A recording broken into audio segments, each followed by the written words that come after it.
Buenas tardes, diplomantes. A continuación vamos a desarrollar la segunda videoclase del módulo 3 correspondiente al Diplomado Derechos Humanos y Prevención de la Violencia contra la Mujer. En lo que se refiere al sistema regional o sistema interamericano de protección de los derechos humanos, podemos señalar que este sistema tiene dos órganos competentes: la Comisión Interamericana de Derechos Humanos, o CIDH, que es creada en 1959, y la Corte Interamericana de Derechos Humanos, o Corte IDH, que es creada en 1978. La Comisión Interamericana de Derechos Humanos, CIDH. La Comisión Interamericana es un órgano autónomo de la OEA creado para promover la observancia y defensa de los derechos humanos y servir como órgano consultivo de la organización en materia de derechos humanos. Así lo define el estatuto de la Comisión en su artículo 1. ¿Cuáles son los requisitos para presentar peticiones ante la Comisión Interamericana? Primeramente, el agotamiento de recursos internos, es decir, que dentro de la jurisdicción interna de cada país o cada estado, previamente a la petición, o presentar una petición, se hayan agotado todos los recursos internos, administrativos y jurisdiccionales. Segundo requisito, que la petición no sea presentada más allá de los 6 meses a partir del momento en que se han agotado los recursos internos o se ha tenido conocimiento del agotamiento de los recursos internos. Y tercer requisito, que el caso no haya sido sometido a otra instancia internacional, es decir, no haya sido de conocimiento de uno de los comités de las Naciones Unidas. Así lo establece el artículo 46 de la Convención Americana sobre Derechos Humanos. Por su parte, ¿qué es la Corte Interamericana? La Corte Interamericana de Derechos Humanos es la instancia judicial o jurisdiccional de la OEA, cuyo objetivo es la aplicación e interpretación de la Convención Americana sobre Derechos Humanos y ejerce sus funciones de acuerdo a la Convención, su estatuto y su reglamento. Así lo establece el artículo 1 del Estatuto de la Corte Interamericana de Derechos Humanos. La Corte Interamericana de Derechos Humanos tiene dos tipos de competencias: una competencia contenciosa y una competencia consultiva. La competencia contenciosa es para todos aquellos estados que han reconocido la Convención y la tramitación de procesos por parte de la Corte Interamericana. Y la competencia consultiva es para cualquier estado miembro de la OEA y se manifiesta a través de opiniones consultivas. ¿Ya? Aclarando y reiterando, la competencia consultiva es solamente para aquellos estados que han reconocido la competencia de la Corte. Aquellos que no han reconocido la competencia contenciosa no pueden ser sujetos a la tramitación de procesos ante esta instancia judicial. Tal el caso, por ejemplo, de Estados Unidos y Canadá. Casos en el sistema interamericano de derechos humanos respecto a Bolivia. Al 2017, en total, en el sistema interamericano había 75 casos, algunos de ellos ya resueltos, otros archivados, pero otros en tratamiento. En la Comisión Interamericana de Derechos Humanos tenemos 69 casos, algunos en medidas cautelares, algunos son 19 con solicitudes de medidas cautelares, 4 con acuerdos de solución amistosa, 2 en etapa de negociación de acuerdo de solución amistosa, 29 en etapa de admisibilidad, 11 con informe de admisibilidad y 4 casos que fueron archivados. Dentro de estos casos que cuentan ya con informe de admisibilidad, debemos señalar que también se encuentra el último caso presentado por el tema del referéndum del 21F. Bien.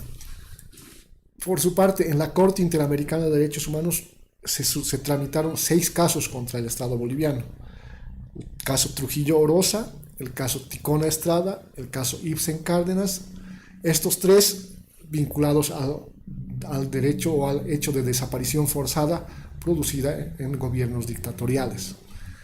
El cuarto caso es el caso de la familia Pacheco Tineo, vinculada a situación migratoria y de expulsión, a pesar de contar con el estatus de refugiado. El quinto caso es el caso IB, denominado así por las iniciales de la víctima, porque este es un caso que tiene reserva de identidad y el cual versa sobre derechos sexuales y reproductivos, en el cual la víctima fue ligada, padeció la ligadura de trompas de forma obligada, sin haber dado su consentimiento previo para este hecho. Y el sexto caso y el último caso que se ha suscitado ante la Corte es el caso de María Guadalupe Andrade, que es por una vulneración de derechos en el ámbito jurisdiccional ante una detención indebida y la privación de derechos y de acceso a la justicia. De estos 75 casos que tenemos en la Corte, en el sistema interamericano, 47 de estos casos están relacionados o están vinculados a la administración de justicia. Es decir, que son por efecto de vulneración de derechos humanos tanto en la policía, puede ser en la ex PTJ, en la actual FELCC, en la FELCB o en la FELCN, suscitados también vulneraciones suscitadas por parte de funcionarios o agentes del Ministerio Público o vulneraciones en el ámbito del órgano judicial. En suma, más del 60%, casi el 64% de estos casos están vinculados a la administración de justicia. El otro 37% restante es de otras temáticas, lo que refleja que la mayor parte de los casos que se presentan ante el sistema interamericano están relacionados con problemáticas en el derecho al acceso a la justicia. ¿Cuál es el procedimiento que se sigue ante la Corte, ante la Comisión Interamericana de Derechos Humanos? Presentada la petición, primeramente se ve si esta petición cumple o no cumple los requisitos, los 3 requisitos que habíamos visto: el agotamiento de los recursos internos, el no exceder a los 6 meses de plazo y el no haber presentado la petición a otra instancia internacional. Si no cumple con los requisitos, se devuelven a la peticionaria o al peticionario para que sean complementados. Si cumple con los requisitos, se transmite al Estado. Paralelamente puede haber también una petición que directamente solicite medidas cautelares ante la situación de una vulneración flagrante y la actuación inmediata de la Comisión Interamericana. ¿Ya? Y en este caso la Comisión solicitará un informe inmediato al Estado para que en el plazo de máximo 3 días eleve informes sobre la situación aludida o alegada por la posible víctima. En el caso ya de las peticiones como tales, si cumple los requisitos, se transmite al Estado y el Estado tiene 3 meses para responder. Luego de esta respuesta del Estado, se transmite a la parte peticionaria y a la comisión y se realiza un examen del asunto.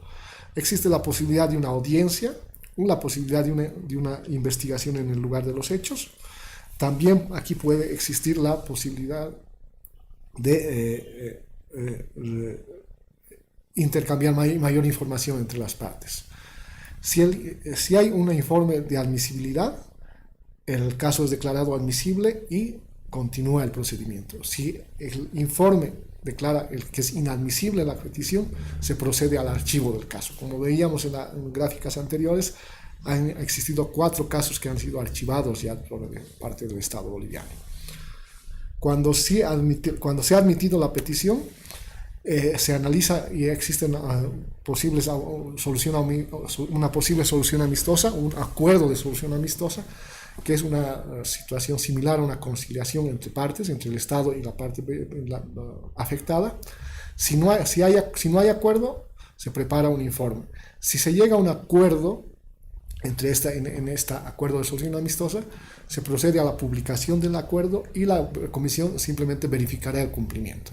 Si no existe acuerdo, se prepara un informe final en el que se establezca si ha existido o no ha existido violación. Si este informe final establece que no ha existido vulneración a los derechos humanos, el caso se archiva. Si establece que ha existido violación a los derechos humanos, emitirá una serie de observaciones y recomendaciones al Estado. Si el Estado cumple estas observaciones y recomendaciones, el caso se archiva. Y lo único que hace la comisión es verificar el cumplimiento de estas observaciones y recomendaciones.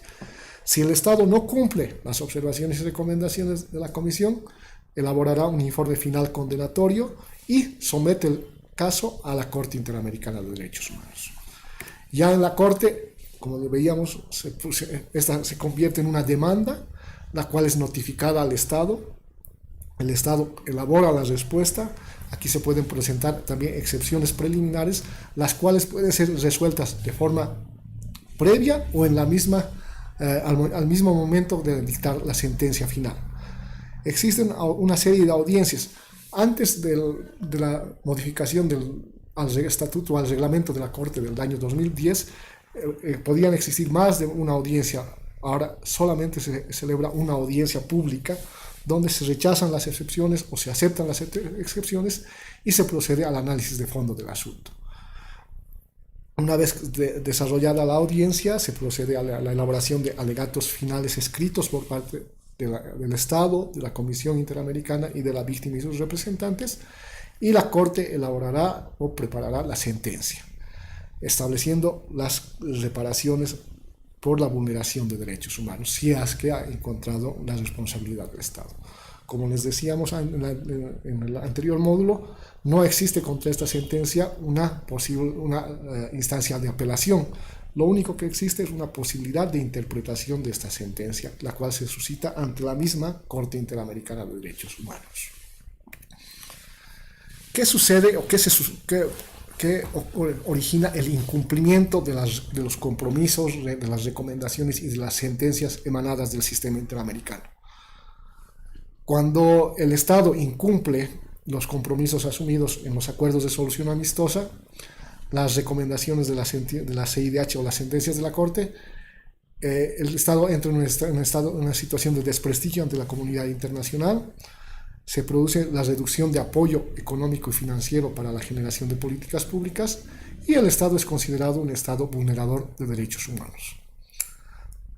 Para el servidor público que ha incurrido en la vulneración o que ha sido responsable de esta vulneración, puede suscitarse el inicio de la acción penal, civil y o administrativa correspondiente y la acción de repetición en su contra establecida en la Constitución Política del Estado, que nos dice la Constitución Política del Estado en su artículo 113, parágrafo 2, que establece la acción de repetición. Nos señala que en caso de que el Estado sea condenado a la reparación patrimonial de daños y perjuicios, deberá interponer la acción de repetición contra la autoridad o servidor público responsable de la acción u omisión que provocó el daño. Es decir, por ejemplo, les hablo, en el caso de la familia Pacheco Tineo, se estableció una reparación para las víctimas de aproximadamente $35,000 más o menos. Y en este caso el Estado podría incoar la acción de repetición contra el servidor o las autoridades públicas que determinaron la vulneración de los derechos de esta familia y que dieron lugar a la petición y posteriormente a la sentencia de la Corte Interamericana.